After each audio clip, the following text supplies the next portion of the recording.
It is Saturday, once again at Origins Game Fair, and I'm going to talk to somebody I have not talked to in front of a camera or with a mic by me in a long, long time. It's been a while. And it is Michael Coe from Gameland Games, and I'll tell you what, we would have really shown off a lot of stuff with the Heroes of Land, Air, and Sea, but folks will see. Well, hey, just want to make sure I had it in the right order. Because my mind keeps saying alphabetical order. That is a big release. It is probably one of the hottest games that was releasing here. It is Saturday. It is long gone. Thankfully, there is a demo copy for me to get some B-roll footage. And I know people are pumped. You had a bunch of different expansions available too. Oh, yeah. So it looked pretty sweet. Michael, how about sharing with the one person out there watching who knows nothing about Heroes of Land, Air, and Sea? Yeah, so Heroes of Land, Air, and Sea, it's a big box 4X style game. So expand, explore, exploit, exterminate, area control. You got all the X's. Most people can't. Yeah, well, hey. I make a game of it. I got to know what I'm doing. Oh, I'm talking about game designers, and they're like, it's a 4X. It's and then they can't come up with the last X, and there's like, and I'm like, X-Men? Exchange? Right, exactly. Expense? No, so it's all about area control, resource management, building your kingdom from the ground up, and then marching or sailing or flying across the world to other people's kingdoms and wiping them out. It's fantastic. It's huge. It's got incredible table presence, a ton of really nice, highly detailed miniatures, very colorful, beautiful art. A lot of 4X games aren't set in the fantasy world. They're sci-fi, so this gives you that really cool fantasy feel. It's a lot like a Warcraft, kind of like RTS game. I mean, really, a lot of people say that, it's kind of 4X / real-time strategy. It feels very much like a real-time strategy game on the tabletop. Nice. And you had quite a few expansions. And what did those expansions do? Bring new factions, new nations, say? Yeah, so the big expansion, the first big expansion, Order and Chaos, introduces 4 new factions. Wow, okay. So like in the base game, you're getting pretty common tropes like humans, dwarves, elves, orcs, right? Never heard of that. So, well, now let me go and introduce them to you. Maybe you've heard of humans. You got to have heard of humans. Yeah, that rings a bell, right? But you get, more unique factions when you get Order and Chaos. You're going to get the undead, the lionkin, the lizard folk, the goblins. So kind of a little deeper into fantasy. And then they'll play different than the other faction. I'm assuming each Absolutely. faction has advantages and possible disadvantages. Oh, yes, yeah. So each faction has over 30 different unique powers or special abilities that are thematically tied to that faction. Okay. And then it also adds a board extender and then components to add the 5th and 6th player. So you really get quite a bit. But even if you're still just wanting to play, 2, 3 players, 4 players, you at least get the extra factions that you can now play with. And then on Kickstarter right now, we have Heroes of Land, Air, and Sea Pestilence, and that adds an additional 2 factions and components for a 7th player. But we don't extend the board further out. We extend the board up with a floating continent that's held up on stilts, and it sits in the center of the board. So it just adds even more. There's already a lot of dimension in the game because you've got these cardboard constructs, these 3D pieces that you're stacking to build your castle and your towers. Right, there's a lot of visual pop to the game. Yes. And now we've brought that even higher up onto the floating island, and you got your castle up there. So nice. And yes. then you've got some smaller expansions that came out. Wasn't there some? Yep. You had some other stuff, because I know I saw people walking around with big stacks in their arms, and it was all heroes. So we have some mercenary packs and kind of like a wandering NPC kind of thing. And those are heroes that are a little bit more powerful than the regular faction hero, but they're available kind of first come, first serve to who's ever going to take a grab at them. So you can hire these mercenaries to come and work for your army, and that's pretty rad. So that's what those little things are. I have to point out, I thought it was pretty cool that all of these things hit at one time. And the reason why I mention that is a lot of times you have gaming groups who are, it's always, the same 5, 6 players who all get together, whatever, right as rain. but you released the extra player options and the expansion right off the bat. So you can actually have those bigger groups jump on in, as opposed to, I know there's 6 of us tonight, so you guys don't get to play. Yep. So that's pretty sweet. You didn't wait a year or two down the line to do that. No, so it's our very first time as Gameland Games making a huge game. Obviously, we're known for our tiny epic games, which are small and compact and awesome to travel with. And they're fantastic games too, yeah. But we wanted to really just make something huge and do something totally opposite, and so we just kind of did it all at once. Yes, we did not hold back at all. Speaking of the Tiny Epic line, you had a phenomenal Kickstarter for a genre that I thought was kind of beaten to death already, but you're doing so much different stuff with zombies. Let's talk a little bit about Tiny Epic Zombies. Well, beaten to death and then it comes back to life, right? So that's what Tiny Epic Zombies is. That's what zombies are all about, right?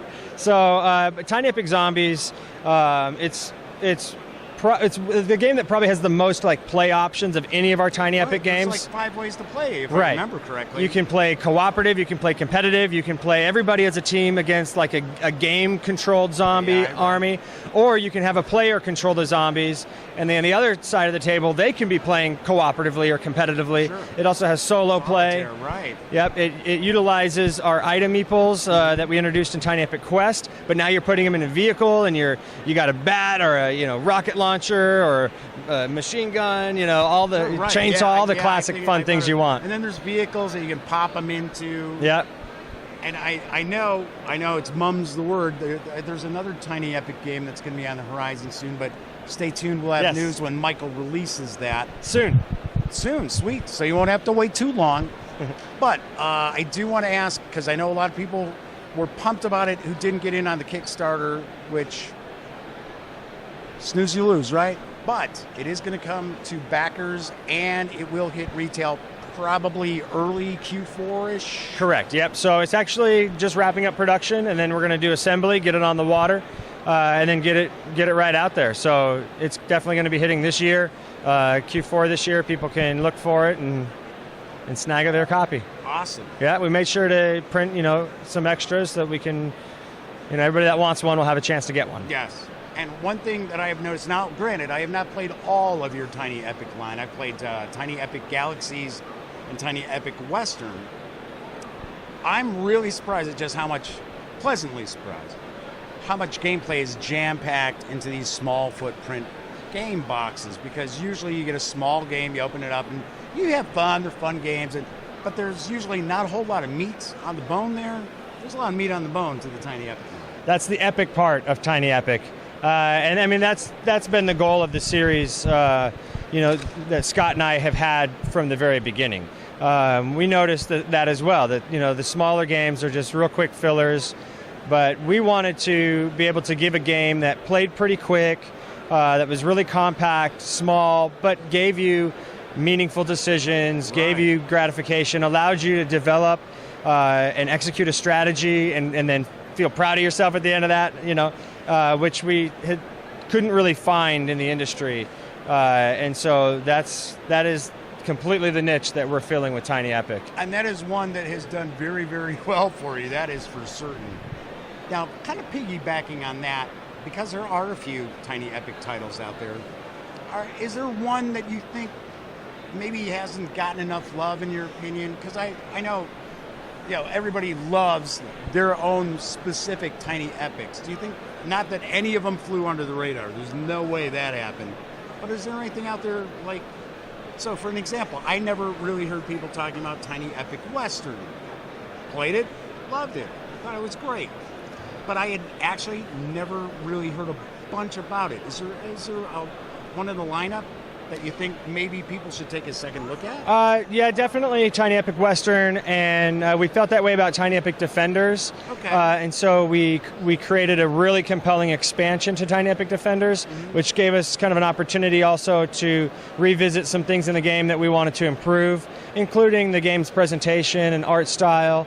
And the expansion is Dark War? Yep. Tiny Epic Defenders: The Dark War. So we've revamped it all. We're coming. We got our second edition. That's going to be, actually, it's going to be delivering to backers next month, and then it'll be right out into retail very soon. So people can pick it up at Gen Con. It'll be available at that time, and it is very beautiful. We've definitely upped the quality of the product to match our newer games that are coming out. We've made the game more compelling in many ways.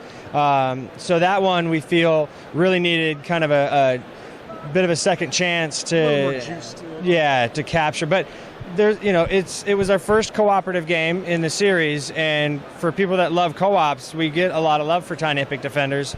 So it definitely has its own little following, but we're hoping that spreads with the new iteration that we've done. And Tiny Epic Western, it's funny because if I ask, if I'm just in conversation with fans that come by the booth and they're just, maybe they're family and they're just not really super hardcore gamers, they'll say like Tiny Epic Galaxies is their favorite, or because it's very approachable. Sure. But anytime I'm talking to like another publisher or somebody that I know has just been in this industry for a long time, plays a lot of games, they'll say Tiny Epic Western is their favorite. We really like it. Yeah, we're big fans of it. And strangely enough, talking about Tiny Epic Defenders, there's somebody I know who is very shortly going to have an unboxing of the second edition as well as the expansion. And I think that might be me. So those out there who are kind of like, well, I'm really not all that familiar with it, in the next week and a half or so, you will become intimately familiar with Tiny Epic Defenders. Any final words you want to share with our viewers at all, Michael? Origins has been awesome. It's been our best Origins ever. It has been, at least eyeballing it, it has been much higher attendance than I remember from last year. Certainly on Thursday. Yeah. There were loads of people here on Thursday, and that's usually kind of slow. Well, and every year it keeps going that way. It's just a good sign that the industry is still very much growing, still very much alive, very welcoming. So that's fantastic. And yeah, check out our Heroes of Land, Air, and Sea Pestilence Kickstarter, because if you missed the first Kickstarter, we've got all that stuff. We brought it all back into this Kickstarter at the same deals. All the stretch goals are still there, so you can, as if you never missed it. So check it out. It's live right now. Don't miss out.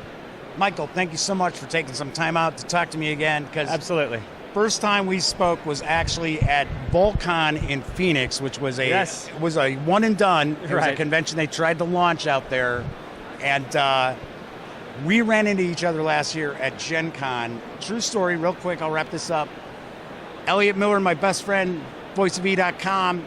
Saturday, we're walking around. We're like, we got all these big monster epic games we're doing reviews for. We're carrying it all around. And it's like, let's play something new, but something that we can kind of jump into real quick. And Elliot says, let's go take a look at whatever. And we start walking towards their booth, and he goes, hey, wait a second, what about this? We walk towards their booth, and it's like, well, what about like the Tiny Epic games? I said, yeah, let's go over. And sure enough, who's there but Michael, who I remember from a previous game company. I was like, holy cow. Talk about a small world. Yeah, no kidding. Fantastic. Thank you, Michael. Hey, thanks, Jeff. Take care. Take care.